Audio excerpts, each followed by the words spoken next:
So I will try to talk a little bit about the creativity limitation. We are going to talk more about it tomorrow, and the laziness and fear limitation. So there are several definitions for creativity, but I like two of them. This is one from this Italian sociologist, Domenico De Masi, that he says that creativity is the synthesis of fantasy and concreteness. So you get the real world and the fantastic world, the imagination. When you relate things in this way, you have creative ideas. Okay? But the one that I like the most is physics and a biology definition. It's the definition of emergent properties. Okay? So whenever an important consequence, so when you have hierarchical organization, many times you have emergent properties. When a system, when they combine in different levels or different scales, and you have an increased complexity in these scales, usually you have emergent properties. Okay? So an important consequence of hierarchical organization is that as components or subsets combine to produce larger functional wholes, new properties emerge that were not present or not evident at the next level below. So what are emergent properties? Are those things that you cannot predict, that are going to show up when you interact things. And that's exactly what creativity is. So the more things you know, the more creative you can be. So that old idea that human beings are a blank page, that they write their own story with their culture, and the less you know, the more you can learn, that's bullshit. Okay? The more you know, the more you can learn. And we are not blank pages. We have a lot of instincts. We have our brains hardwired for many things. For example, language. Okay? There are lots of evidence on this. And we can learn more because we have more instincts and not less instincts than animals, than most animals. So this is an opera of art that was in the Museum of Modern Art in New York in 2008 when I was in John's laboratory. And as you can see, this it's tau.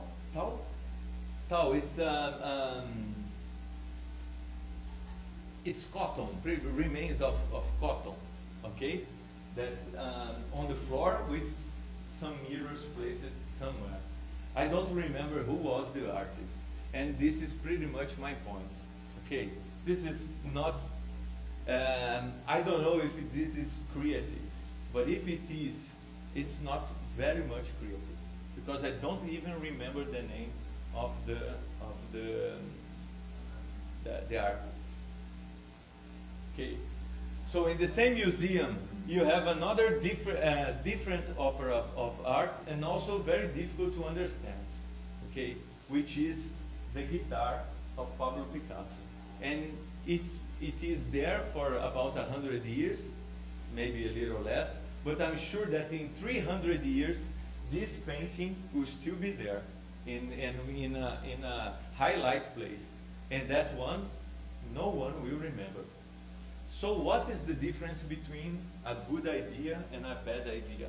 I don't want to enter in the merit of the artist, okay? So otherwise we won't end up this discussion. So just, even if you don't believe me, just accept that. So this one is a good opera of art, and the other one is not a good one, okay? So, let's try to define a good idea.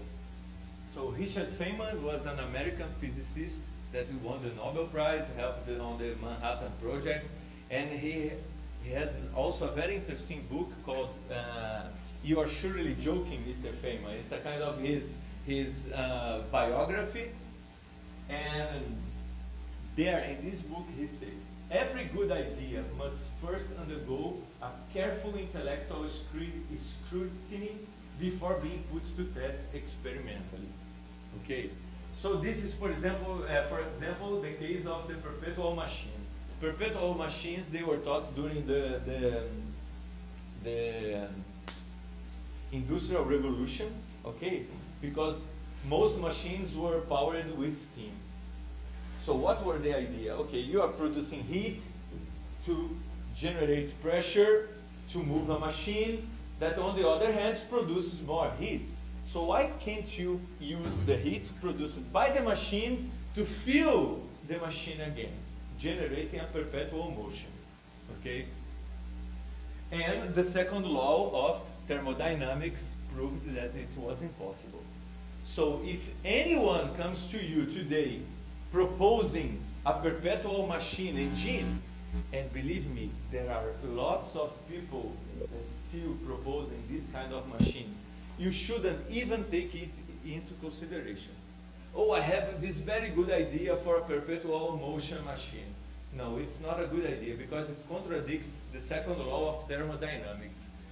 And for as long as we know, this is one of the basic principles of the universe. Everything in the universe respects the second law of thermodynamics. The first law too, okay? So, good ideas cannot, it will be the conclusion in a few minutes, good ideas cannot refute basic principles. And many times, that's what you do when you propose hypotheses for your work. And many times you do that just because you don't know the basic principles. But that's your problem, not the problem of the hypothesis. Okay? Oh, this is very interesting. No, it was interesting 20 years ago when people solved this. Okay, so it's your job, it's your task to be informed about basic principles. So your good ideas don't come up as not so good. Okay. So I use the second law of thermodynamics to talk a little bit about the laziness problem. So the second law says that you cannot recycle energy. Spent energy is lost energy. Okay? It says also that things need energy to remain organized. And if we don't spend the energy, things lose organization. So the thing about creativity is that a good idea, and thus original, and thus creative, cannot refute nature's basic principles. If you do that, if you think you can do that, you're not being creative, okay? You're being lazy, and you're being anarchic. And when idea does not respect basic principles and fundamentals, it's not creative, it's anarchic. And anarchy, like the lack of energy in the second law, leads to disorder. Okay, you won't have good ideas without knowing the basic principles. For example, do you know which picture is this? What you can tell me about this picture? First of all, it's a nice picture, okay? And whoever painted it has a lot of talent. Do you agree with me? Okay, this is by Picasso also. It's called Science and Charity.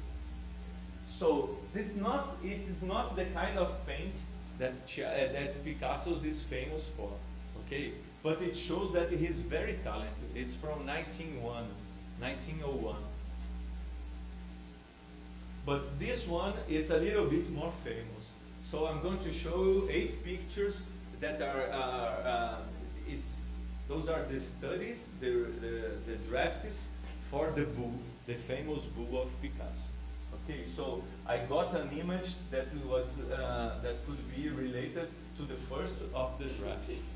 Okay, so you can see that there is a lot of resemblance between the original bull and the first of the drafts.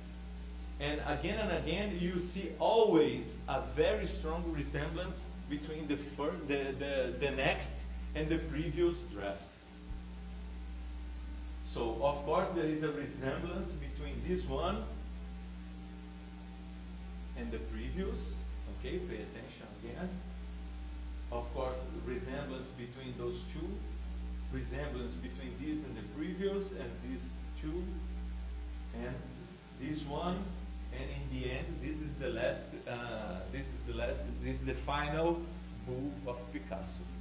Okay, and if I show you both of them together, maybe if you look only at this one and say, oh, this is easy. Even a child can do this. No, that's not true. A child cannot do that. Why?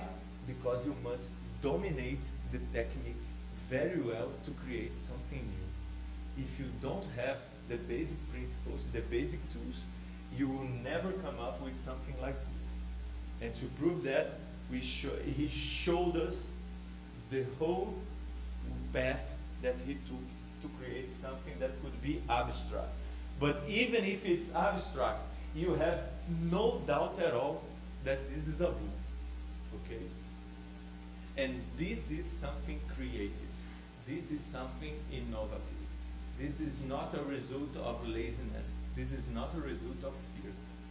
If you want to produce something innovative in your research, you must fight these 8 limitations that I talked to you, okay? My last message is that laziness, ignorance, and fear never results in creative ideas. Thank you, and let's go eat.